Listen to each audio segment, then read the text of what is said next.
ejercicios para la atención. Obviamente este tipo de ejercicios van variando dependiendo de la edad y de las necesidades de cada uno de nuestros estudiantes. Pero la atención se puede mejorar, sí, ya lo habíamos dicho.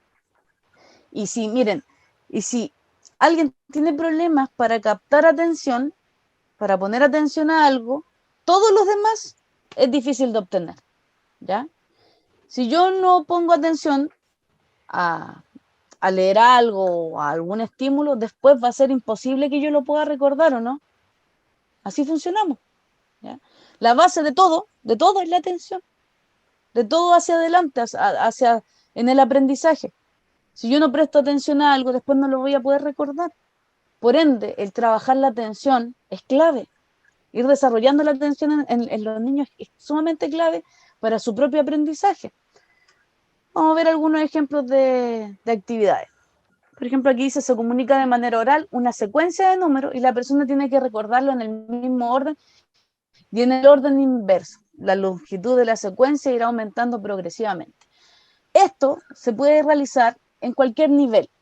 ¿Qué es lo que puede ir variando dependiendo del nivel? ¿Cómo yo lo puedo aplicar, por ejemplo, en básica, en media?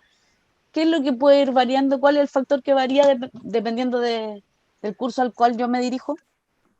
¿La cantidad? Exactamente, la cantidad. Podemos ir probando, de hecho, existe, bueno, se dice por ahí que el ser humano puede recordar, ¿alguien lo sabe? ¿Sabe el dato?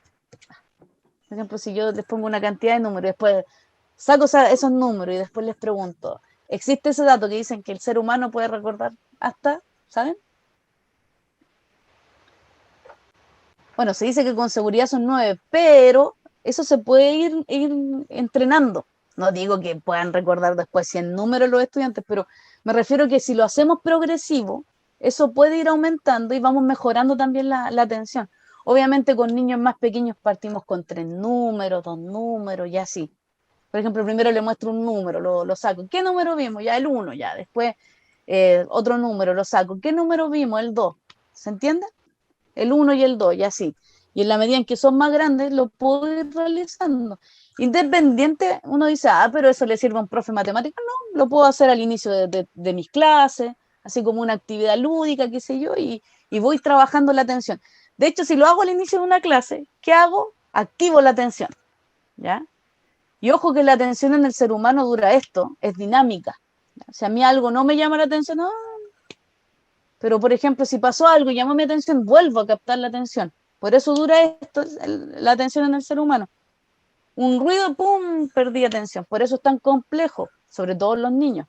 Porque nosotros los adultos estamos un poquito más adiestrados a poner atención. ¿Ya? Por ejemplo, aquí hay otro ejercicio. Dice, la persona lee un fragmento de un texto y posteriormente contesta unas preguntas referentes al mismo.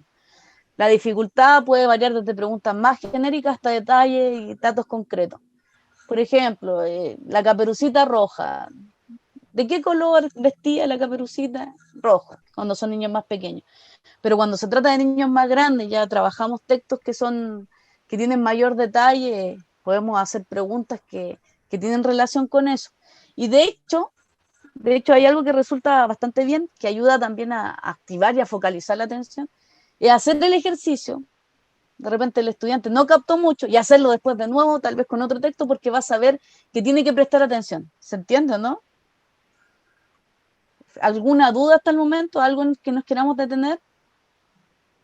Continuamos.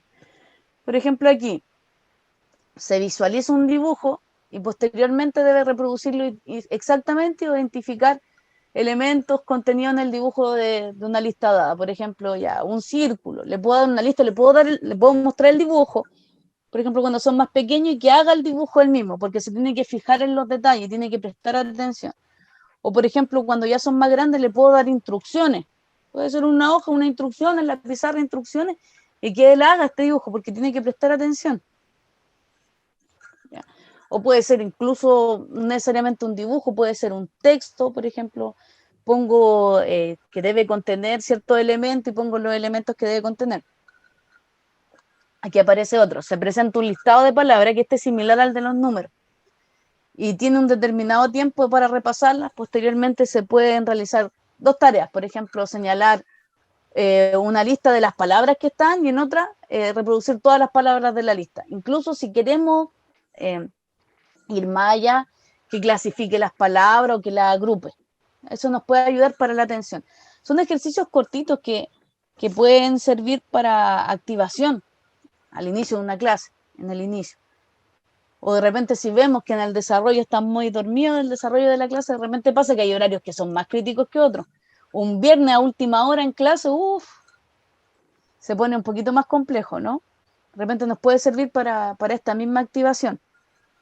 Y también pasa hoy en día con las clases online, que cuesta un poquito más, ¿o no? Se vuelve un poquito más complejo el pensar cómo desarrollar la atención. De repente podemos hacer estos ejercicios para poder activar más a los niños.